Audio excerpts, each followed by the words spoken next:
अगर आप मैग्नाइट या काइगर या पंच लेने की कोशिश कर रहे हैं तभी मुझे लगता है कि आप इधर मुड़कर देख सकते हैं। क्वालिटी पर काफ़ी कुछ काम किया है मारुति ने।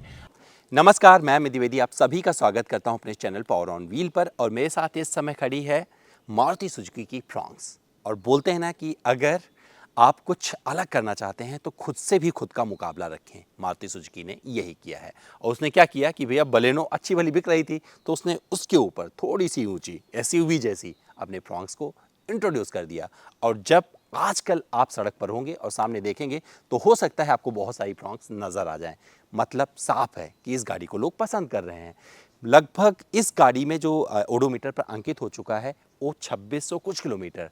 तो मेरा जो एक्सपीरियंस है वो अब आपसे मैं साझा कर सकता हूं और बता सकता हूं कि अगर आप फ्रॉन्क्स खरीदने की सोच रहे हैं तो बलेनो को क्यों छोड़ना चाहिए, ब्रेजा को छोड़कर क्यों फ्रॉन्क्स खरीद लेनी चाहिए, और क्या एस क्रॉस का ये एग्जैक्ट जो स्वरूप होना चाहिए कि भैया एस क्रॉस के बदले उन्होंने फ्रॉन्क्स दे दिया, क्या ये बात सही है, इस पर भी थोड़ा प्रकाश डालने की कोशिश करेंगे।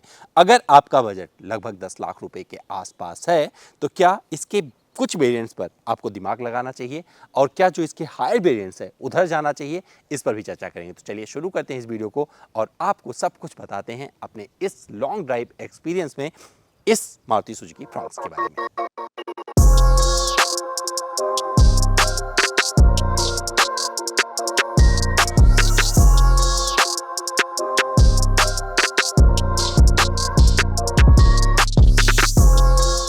तो चलिए भैया बात कर लेते हैं उस एक्सपीरियंस की जो मैंने अपनी इस गाड़ी के साथ में किया है, क्योंकि मेरा मकसद होता है कि किसी गाड़ी को जब तक चलाओगे नहीं ना उसके बारे में आप बहुत कुछ नहीं बोल सकते हो।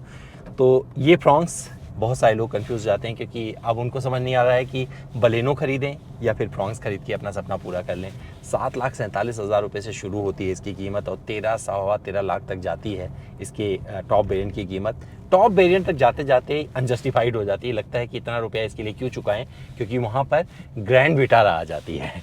और मुझे लगता है कि यहाँ पर लोगों का सोचना भी लाजमी है। जो गाड़ी चला रहा हूँ ये 1 लीटर टर्बो बूस्ट जो इनका पेट्रोल इंजन है उसके साथ में आता है और 1 लीटर के साथ में ये जो पावर आउटपुट देता है 100.6 PS के आसपास का पावर आउटपुट निकलता है और 147.6 Nm का टॉर्क इससे जनरेट होता है।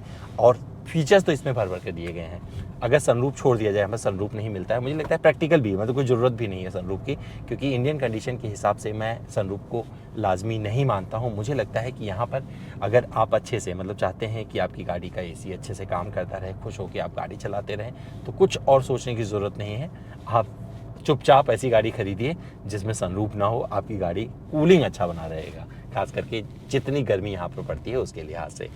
तो भैया अब जो कंफ्यूज हो रहे हैं कि बलेनो खरीदें इसे खरीदें, तो मुझे लगता है जो मैंने एक्सपीरियंस किया है उसके लिहाज से बस इतना ही सिंपल सा बोलने वाला हूँ कि आप इसके बेस वेरिएंट या फिर थोड़ा सा 1-2 वेरिएंट और ऊपर जाके इसमें अपना काम चला सकते हैं। और मुझे लगता है कि ये गाड़ी आपको दोनों इंजन के साथ में, जो क्योंकि एक तो नॉर्मल आप नेचुरली एस्पिरेटेड मिलता है उसके साथ में और इसके साथ में कहीं से भी डिसअपॉइंट नहीं करने वाली है, क्योंकि ये अपना काम परफेक्टली कर देती है। अगर पार्टिकुलरली इस गाड़ी की बात करें जहाँ पर आपको पावर भी मिल जाता है, क्योंकि बहुत सारे लोग ऐसे होते हैं जिनको पावर बहुत ज़्यादा मायने रखता है, तो मुझे लगता है उनको यही गाड़ी चूज़ करनी चाहिए, इस इंजन के साथ में जाना चाहिए। थोड़ा कॉस्टली पड़ेगा बट आपका काम कर देगा।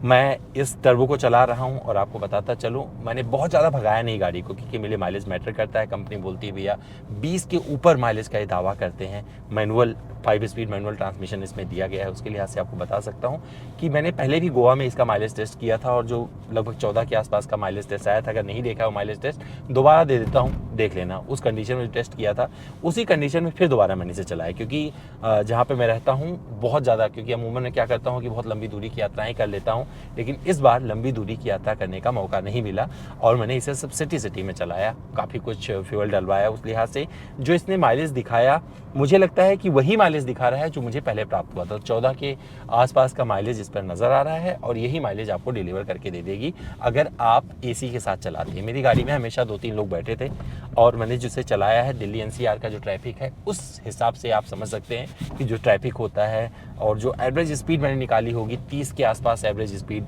इसकी रही होगी टोटल, अगर पूरे डिस्टेंस को कवर करके आपको बताऊं तो मुझे लगता है कि ये माइलेज भी ख़राब नहीं है। अगर थोड़ी खुली सड़कें और होगी जहाँ पर मैं इसका क्रूज़ कंट्रोल लगा दूंगा और आराम से चलाऊँगा तो ये माइलेज हो सकता है 18-20 भी दे दे। लेकिन जब कभी मौका मिलेगा, क्योंकि अभी लॉन्ग ड्राइव इसके साथ करके आना है, क्योंकि बहुत कुछ कहानी इस गाड़ी के साथ मुझे अभी कहनी बाकी है, वो बाद में कही जाएगी। अच्छी चीज़ें क्या लगी उसका भी जिक्र करना ज़रूरी है। तो अब इसमें भी यह आपको HUD इन्होंने दे दिया है, हेड अप डिस्प्ले, जहाँ पर आपको नज़र आता रहता है कितने स्पीड पर गाड़ी चला रहे हैं, कितना माइलेज, रियल टाइम माइलेज अपने हिसाब से सेट कर सकते हैं। यहाँ पर व्यू भी देख सकते हैं, जो इसका कैमरा एंगल है, गाड़ी कहीं पे खड़ी है, आप यहाँ व्यू दबा दीजिए, आपको 360 डिग्री में चारों तरफ दिखा देता है कि भैया गाड़ी किस कंडीशन में, आसपास क्या चीज़ें हैं, वो सब कुछ आपको पता चल जाएगी। तो ये चीज़ मुझे बहुत ही अच्छी लगी गाड़ी की, और आप इस पर भरोसा करके, रिवर्स कैमरे पर भरोसा करके काफ़ी कुछ इसे मोड़ सकते हैं। और गोवा में हमने ये एक्सरसाइज भी की थी। तो गोवा में क्या किया था, गाड़ी को हमने एक जगह से रिवर्स करके पूरा का पूरा एक सर्किट पूरा किया था, और वहाँ पे इसकी कैपेबिलिटी का पता चला था। अप्रोच एंगल अच्छा है, खास करके जब आप इस कंडीशन में चलाते हैं तो आपको कहाँ से SUV फील होगी, तो अभी बता दूँ आपको 100% आपको SUV फील होती है, क्योंकि जो इसका अप्रोच एंगल है ये किसी भी रास्ते से निकल जाता है, उबड़ खाबड़ रास्ते का अच्छे से सामना कर लेती है। और जहाँ पर ज़रूरत पड़ती है, जहाँ सपोज करिए आप ज़्यादा चढ़ाई चढ़ रहे हैं, वहाँ पर इसका डिपार्चर एंगल भी आपको परेशान नहीं करता है, SUV वाला फील वहाँ पर आपको मिल जाता है। इसके इंजन से जो आवाज़ आती है वो केबिन में बनी रहती है, तो इसका शुरू में भी मैंने जिक्र किया था, और ये अभी भी कायम है। और ये हो सकता है थोड़ा सा आपको डिसअपॉइंट करे, लेकिन अगर फील, टच एंड फील की बात करेंगे तो खास करके ये वाला कलर मुझे बहुत अच्छा लगा है। डिज़ाइन लाजवाब है, क्योंकि जब सामने से आप देखोगे जिनका नेक्स्ट LED हेडलैम्प सेटअप दिया गया है बहुत ही खूबसूरत है।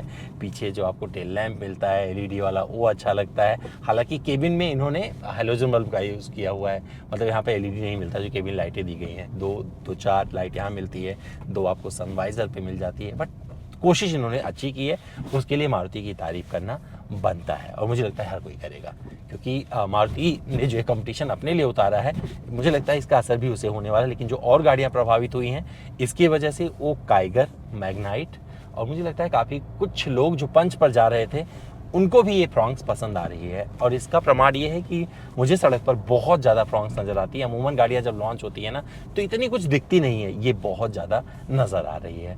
तो ये भी इसके फेवर में जाता है। मुझे लग रहा है कि बलेनो से ऊपर उठकर, बलेनो एक ऐसी हॉट हैचबैक थी जिसने पूरा का पूरा इतिहास बदल के रख दिया था, मतलब ऑटोमोबाइल इंडस्ट्री का, वहाँ पर अब ये उसकी सेल में जो है सेंध लगा रही है। और हो सकता है आने वाले कुछ वक्त में टॉप 10 की सूची में अपना नाम रोशन करके दिखाए, और ऐसा कुछ मुझे सच में प्रतीत हो रहा है कि, और इसमें जो कैपेबिलिटीज़ हैं वो साफ साफ इस बात की गवाही देती हैं कि हाँ, हो सकता है कि कुछ ऐसा इसमें हो और आपको नज़र आए।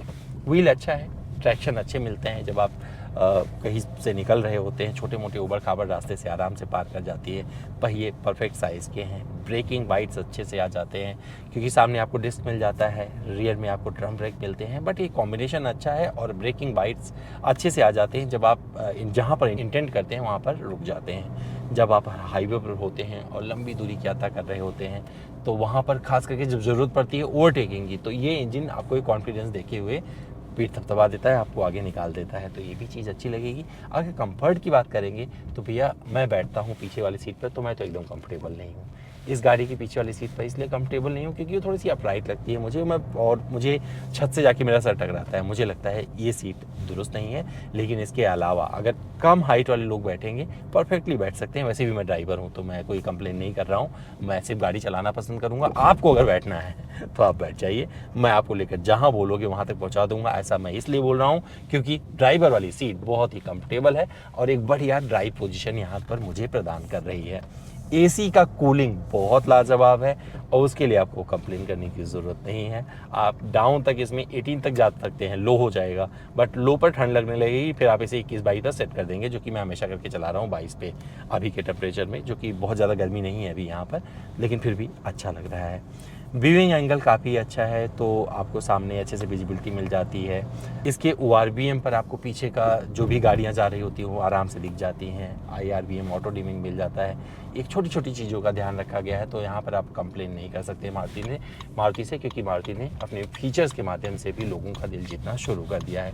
तो वो चीज़ें मिल जाती हैं, और साथ में अगर चार्जिंग पोर्ट की बात करेंगे तो सामने आपको USB मिलता है, पीछे आपको C टाइप चार्जिंग पोर्ट भी मिल जाते हैं। और पीछे एक और चीज़ मुझे लगता है कि भैया जब इतना कुछ किया था तो यहाँ पर आर्मरेस्ट दे सकते थे, लेकिन इन्होंने आर्मरेस्ट नहीं दिया है। बट फिर भी एक ये छोटा सा प्रीमियम फील आपको देती है जब आप रोड पर लेके चल रहे होते हैं, तो ये रोड प्रेजेंस बहुत अच्छा लगता है। तो वहाँ पर आपको फील होगा कि भैया ये SUV है और ये काफ़ी अच्छे से काम करती है।